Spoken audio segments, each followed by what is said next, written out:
Muy buenas tardes compañeros y profesor, nosotros somos el tema 3, el equipo 3, el equipo está conformado por Flores Ruiz, Arturo Naftalí, su servidor, Garduño Mendino, María Guadalupe, González Rivas, José Rodrigo, Hernández Vladimir y nuestro tema va a ser difracción de rayos X. Esperemos lo disfruten y le entiendan. Una vez iniciada nuestra exposición, les comentaré rápido cuáles son los temas a desarrollar, los cuales son los principios en que se basa la difracción de rayos X, las muestras que se pueden analizar, la preparación que requieren estas muestras, los equipos de difracción con sus costos y la forma en que se expresan estos resultados y sus aplicaciones.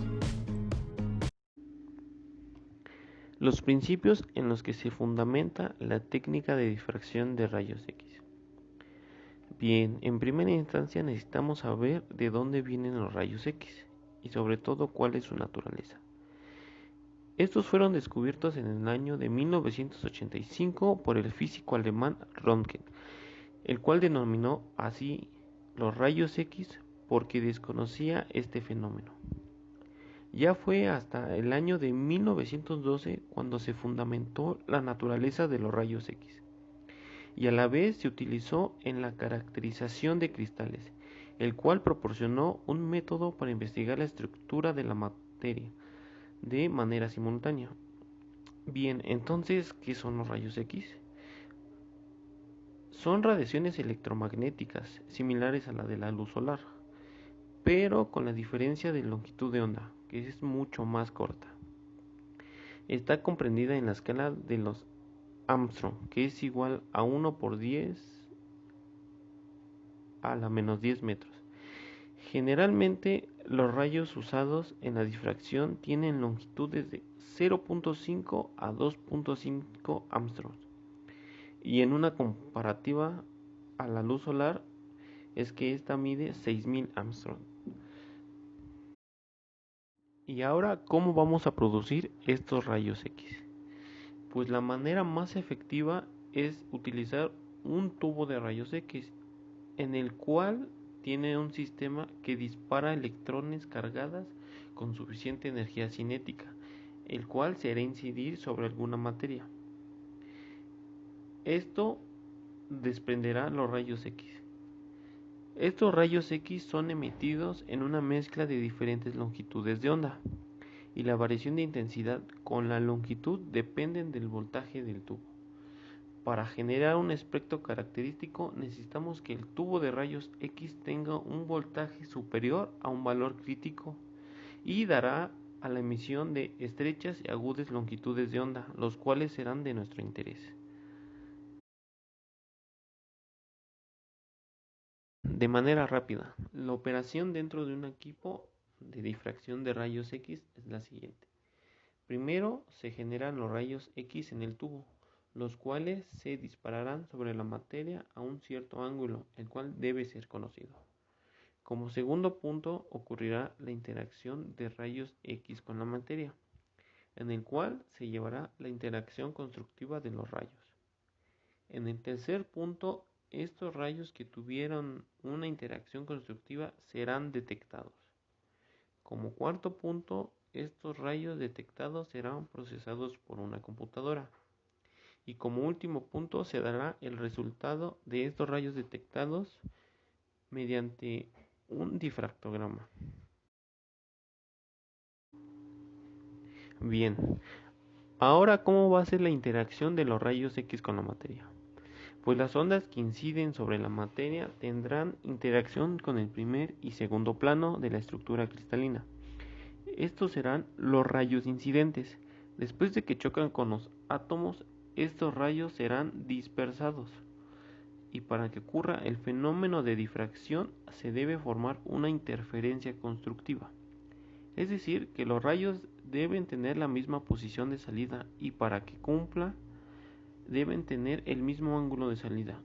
Esto lo expresa en la ley de Bragg, el cual dice: para que haya una interferencia constructiva, la suma de la diferencia del recorrido de ambas ondas tiene que ser un número múltiplo de la longitud de onda. Significa que el recorrido de la onda que entra en el segundo plano y es dispersado tiene que ser similar a la longitud del primer rayo que incide en el primer plano, para que el momento de la dispersión del segundo rayo coincida con el primer rayo.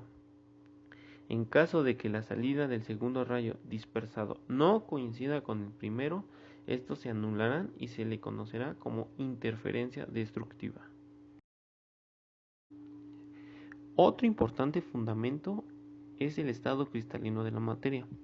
Para que haya el fenómeno de difracción, tenemos que tener una estructura cristalina. Como sabemos, hay 7 sistemas cristalinos: cúbico, tetragonal, ortorrómbico, hexagonal, trigonal, monoclínico y triclínico. De estas se derivan otras 7, dando un total de 14 redes. A este se le conocen como las redes de Bravais. ¿Y por qué es importante en el estudio de difracción? Porque la difracción se va a comportar diferente de acuerdo a la cantidad y en la forma en la que se encuentre la materia. En este caso, el ordenamiento atómico y sobre todo la periodicidad. Y bien, ¿cuáles serían las muestras que se pueden analizar? Pues como se mencionó en los principios, se necesitan materiales cristalinos que tengan periodicidad en su estructura cristalina. Por lo tanto, esta técnica puede analizar materiales que cumplan este requisito y en los cuales se encuentran algunos orgánicos, cementos, minerales, materiales corrosivos, metales y aleaciones, algunos polímeros, pigmentos, materiales forenses, productos farmacéuticos, zeolitas, cerámicas y explosivos. Bueno, como siguiente punto tenemos la preparación que requieren este tipo de muestras. Toda operación analítica comienza por la toma de la muestra del producto o material que se analiza y sigue con la preparación de dicha muestra hasta ponerla en condiciones de aplicar el método elegido. ¿Qué nos quiere decir esto? Que necesitamos tomar una muestra de preparación lo más homogénea posible, pero aquí la pregunta que nos debemos de hacer es ¿qué método vamos a utilizar para preparar nuestras muestras? Es bien sabido que la muestra debe ser representativa y homogénea, por lo cual lo primero depende de la toma, que debe atenerse a las condiciones generales establecidas para efectuarla en cada caso, y lo segundo, que depende de la preparación, lo cual les comentaré dentro de poco. Técnica general de preparación. En difracción de rayos X se trabaja en la mayor parte de los casos con materiales sólidos. Estos rara vez consisten en sustancias puras, por lo cual más bien se trata en general de materias naturales o artificiales en mezclas complejas, que se presentan en agregados de mayor o menor tamaño. Por ello, la primera operación que nos ayudará a la homogeneización es la trituración y la pulverización del material.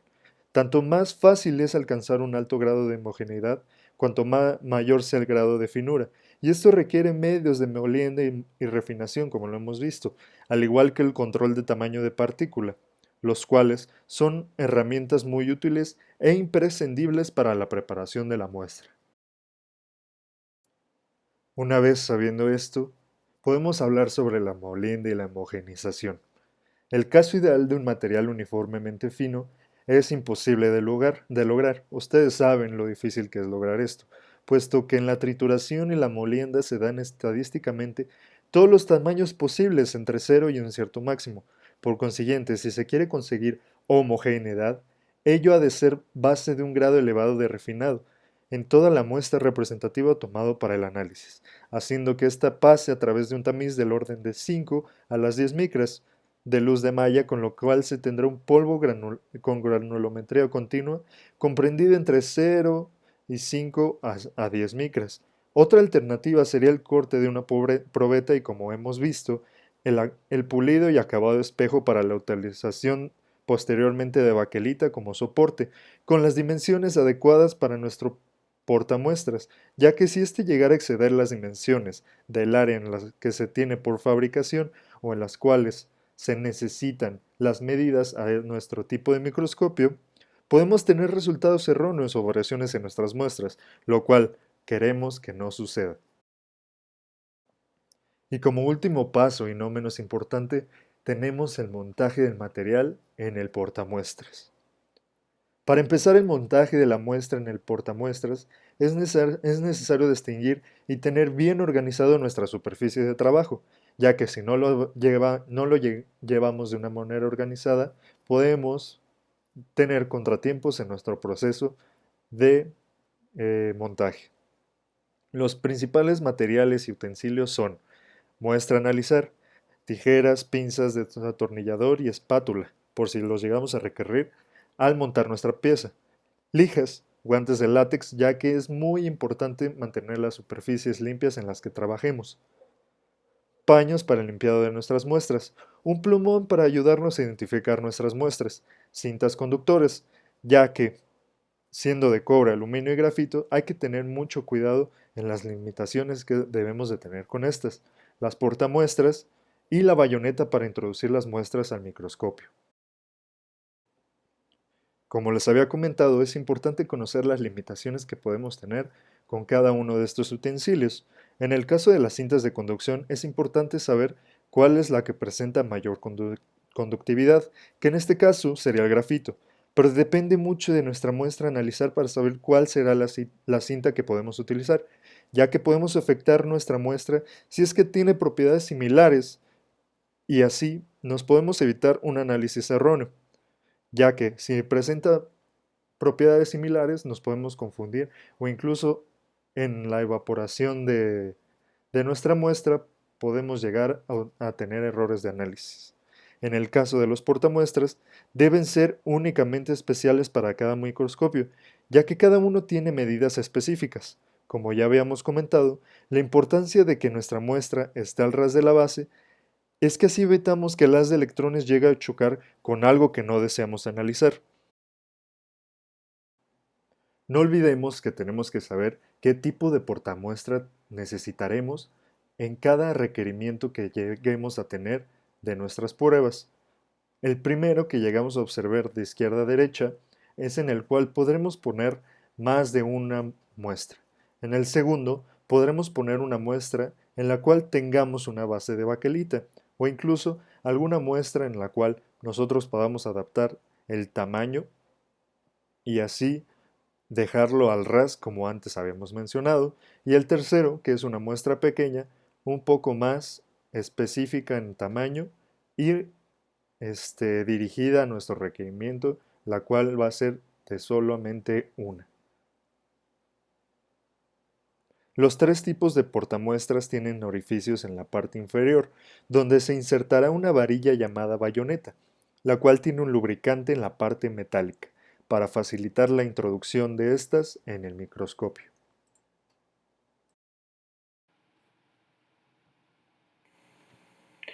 En cuanto a equipos de difracción de rayos X encontramos varias marcas: Shimadzu, Olympus, Philips y un ejemplo es Bruker. Bruker es una marca que está muy posicionada en México. Hay muchos laboratorios que usan esta marca, esta tecnología. Uno de los costos que encontramos precisamente fue esta marca de Bruker en su modelo D8 Advance. En este modelo podemos encontrar un ángulo de uso de 2 θ igual a mayor a 110 y menor a 168. La velocidad de este difractómetro, la máxima es de 20 grados por segundo. Y el consumo eléctrico es menor a 3.5 kilovolts. El costo que encontramos para este equipo fue de 50.000 euros para un modelo de 2007. Esto en una página de venta de equipos usados. Si hacemos el tipo de cambio al día de hoy, tenemos entonces un valor de pesos. Es más o menos el rango por el que se encuentran todos, pero el precio de estos equipos tiende a variar de acuerdo con lo que el cliente necesita. Precisamente un laboratorio que cuenta con este tipo de equipo es el Laboratorio Nacional de Investigaciones en Nanociencias y Nanotecnología, que es una filial de CONACYT y se encuentra en San Luis Potosí. Este laboratorio cuenta con un difractómetro de rayos X Bruker de 8 Advance. Este difractómetro también tiene un generador de rayos X que utiliza un tubo de cobre y cuenta con un detector de centelleo. También cuenta con un software especializado. Principalmente se utiliza para determinación de fases cristalinas, de control de calidad, identificación de purezas y otros ensayos. Otro difractómetro que tiene es de la marca Rigaku del modelo SmartLab. Como generador de rayos X utiliza un tubo de cobre también y cuenta igual con un detector de centelleo y un detector de tiras de silicio. También cuenta con un calentamiento inteligente para películas delgadas y un software especializado. Los servicios que nos proporciona este laboratorio, lo único que nos piden ellos es que la muestra se proporcione en estado sólido y que preferiblemente esté pulverizada. Los resultados te los entregan mediante gráficos que puedes leer en un software especializado. Los servicios no incluyen interpretación de resultados, aunque si lo requieres lo puedes pedir y obviamente que esto genera un costo extra. Cuenta con 3 servicios de difracción de rayos X este laboratorio. Uno es la caracterización en el difractómetro, que tiene un costo de 1.100 para personas académicas y 1.600 para empresas. La difracción con interpretación tiene un costo de 1.600 a nivel académico y 2.100 a nivel de empresas. Y la caracterización en el espectrómetro de fluorescencia de rayos X tiene un costo de 1.300 para académicos y 1.900 para empresas. Debajo de la tabla tienen el link en donde pueden consultar todos estos datos. Otro laboratorio en el cual encontramos información es el Centro de Física Aplicada y Tecnología Avanzada de la UNAM. Tiene un difractómetro marca Rigaku y es el modelo Miniflex y otro modelo que es el Ultima 4 de la misma marca. Los servicios que se ofrecen aquí son análisis cualitativo, que identificación de fases, análisis cuantitativo, refinamiento de estructuras, porcentaje de cristalinidad. Aquí analizan películas delgadas y analizan en condiciones no ambientales. Cuentan con una dispersión de rayos X de bajo ángulo en el que se determina la distribución del tamaño de las nanopartículas y de los nano o mesoporos. Igualmente se hace una determinación de estrés residual, transformaciones de fase, análisis de arcilla, caracterización de nuevos materiales, identificación de polímeros. El precio depende de las características de cada muestra y de lo que requiera cada cliente. Sin embargo, como precio base para un servicio estándar que va de 5 a 80 grados con una velocidad de 10 grados por minuto, el costo es de 3.000 pesos más IVA. Para un análisis elemental cuantitativo de la muestra en polvo en fino, el precio es de 1.500 pesos. Y si tú requieres que igual te preparen tu muestra, el costo es de 500 pesos. Se deja también el link para que puedan consultar esta información.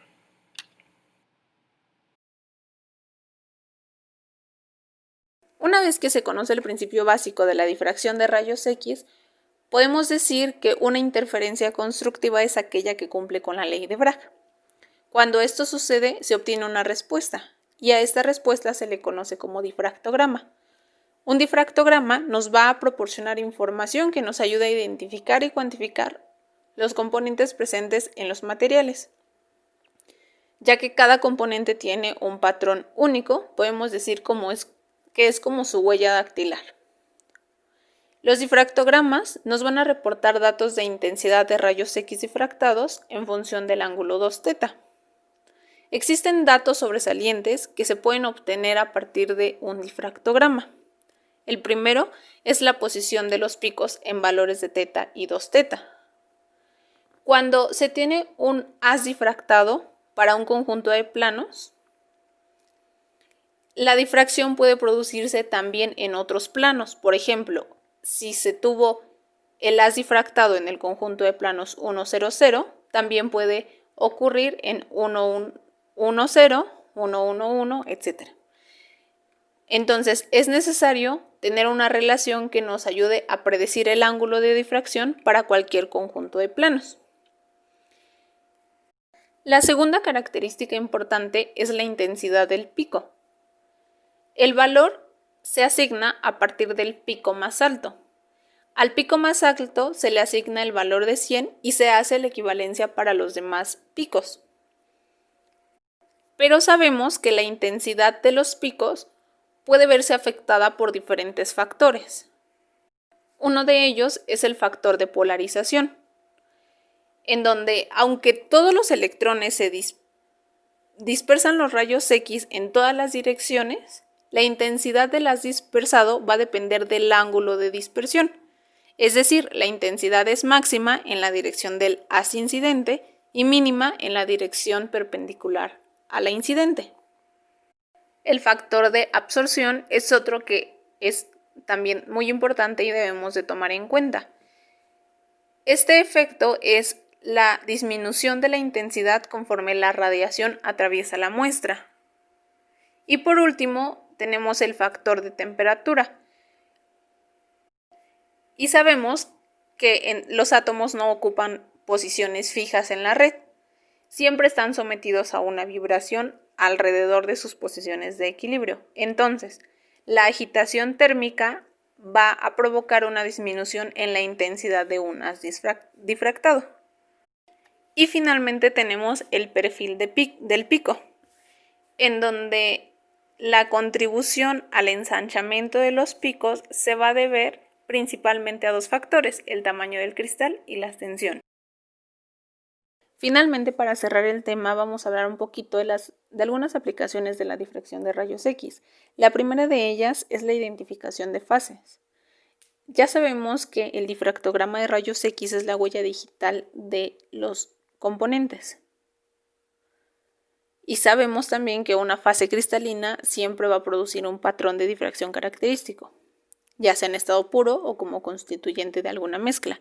Entonces, este hecho es la base para que se use la difracción como un método de análisis químico. Esta técnica se hace identificando compuestos e incluso mezclas mediante comparación de difractogramas. El experimental con difractogramas que ya han sido almacenados en diferentes bases de datos. La siguiente aplicación es la pureza de muestras.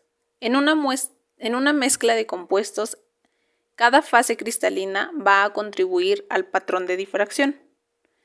Entonces, esto se puede usar para identificar el grado de avance de una reacción y la pureza del producto. La difracción de rayos X también puede utilizarse para identificar impurezas.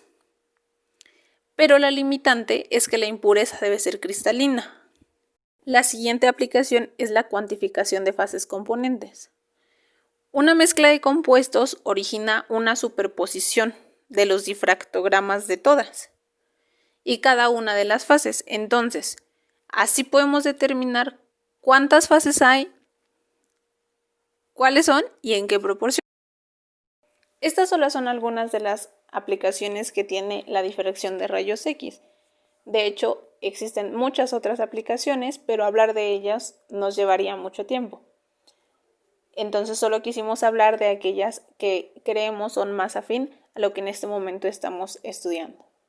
Así concluiríamos nuestra exposición. Espero que les haya quedado muy claro y de no ser así, háganos saber sus preguntas, por favor, estaremos al pendiente.